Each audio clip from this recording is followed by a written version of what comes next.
Hello everyone, this is Chris and welcome back to another seed showcase. Now nearly every type of good type of seed always has to have the player traveling at least some number of blocks to get to the thing, whether it be a couple hundred blocks or in some cases even a couple thousand blocks.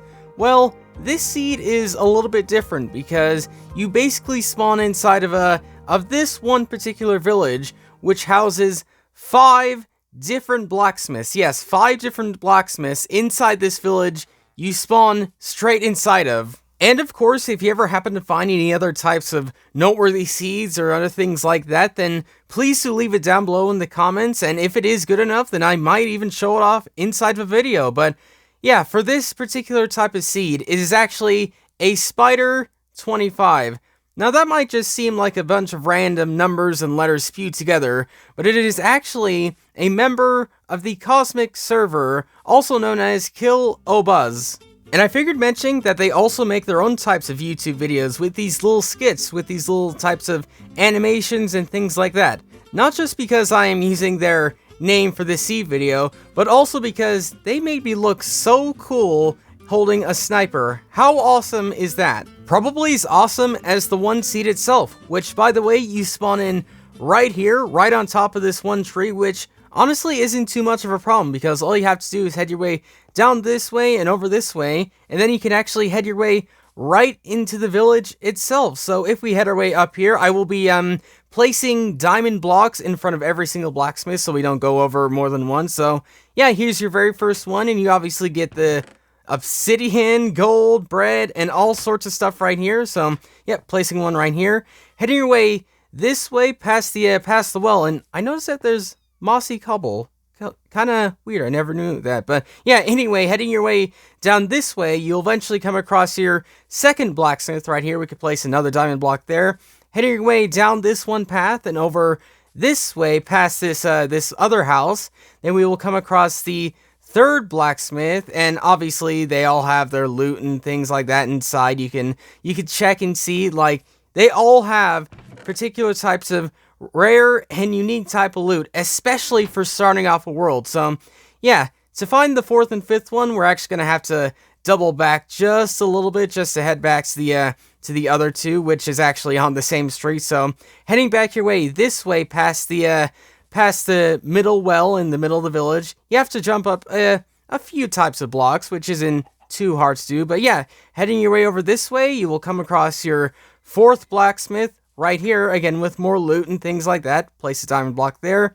And then finally, your fifth blacksmith is right here with two blacksmithers right here. Kind of weird. Do you share the house or is it over here? But anyway, if we look from a bird's eye view up here, and you count all the village houses right here, there's about 11 of them, which makes about 50% of this entire village made completely out of blacksmiths.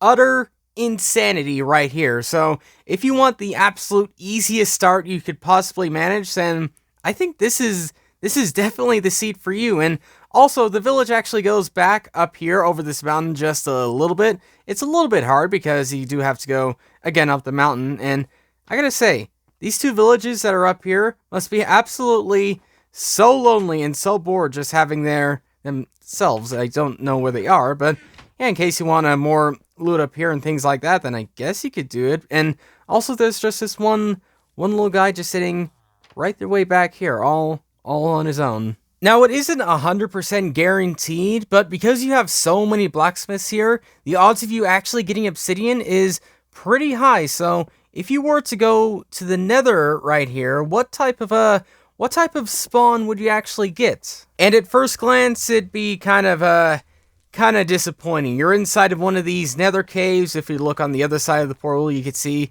yeah, it's just a nether cave as far as the eye could see. But it's actually not that far, because if you head your way down this way, past a little bit of a fire, admittedly, you gotta be a little careful heading your way down here, and you also do have to break a few types of blocks, which isn't too bad. If you head your way down this way and out here, you'll eventually come across the outside nether world, which means that you basically have the safest type of nether spawn you could ask for inside the game. And granted, it's probably not the safest coming out here, but having 3 types of nether biomes, the Nether Wasteland, the Basalt Delta, and the Crimson Forest, all right at your disposal right here, is something which is pretty nice. This one forest is a little bit on the sad side. It's only this little bit right here, which goes up there, and there's just a little bit more of it down here, which again is very, very sad and very small with how the other biomes are. But still, to have 3 types of nether biomes right as you head out of the portal, pretty cool, pretty cool. I brushed over this really quickly when talking about the village, but it actually also spawns right next to this Extreme Hills biome. Now, Extreme Hills biomes, this one in particular, is not particularly extreme, but when we come back to this, when we check it out again in the new mountain biome, this will look so incredible and so, I guess, fantastic, especially with the fact that that one village just spawned right into it. And this one actually sprawls across relatively far, but not far enough to make it annoying. So yeah, once again, we'll have to definitely come back to this one seed once we get our hands on this new mountain generation. But even at that, the mountain generation we already have right now is actually not too bad. We get this type of thing right here and other types of things like that. So yeah, you even get this little part where the normal forest biome actually links up to it in this really interesting way to give you this little cavernary, which is kind of cool.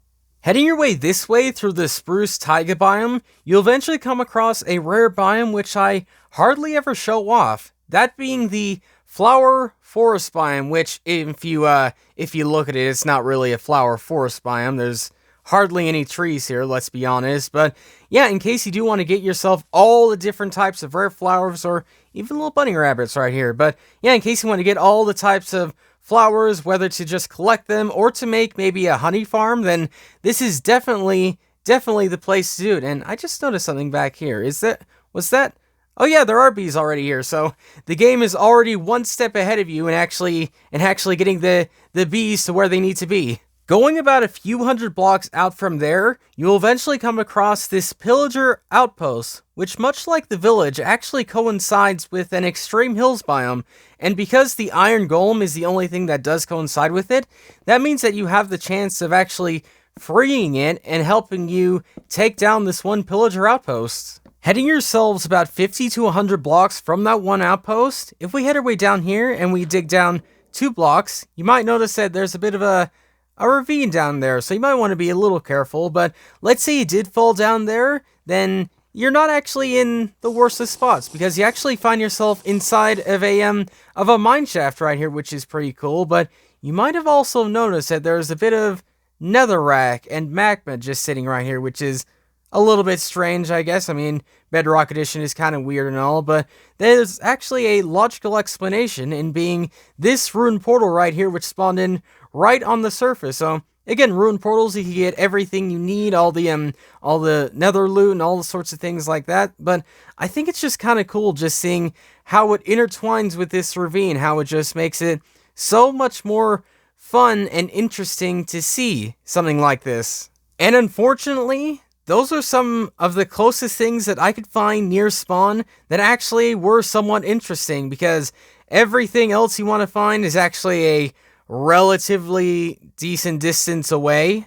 But in general, this one seed is actually for those people who want the smoothest and easiest starts for any type of world, so they can actually move upwards and onwards onto bigger and better things. Despite the long distance for other things, I think this seed is actually one of the best types of spawn seeds I've seen in quite a while, and we'll have to see if we could find any other seeds in the future to contest with that. But for now, that's pretty much all I have for you, so thanks for watching, and I'll see you all later.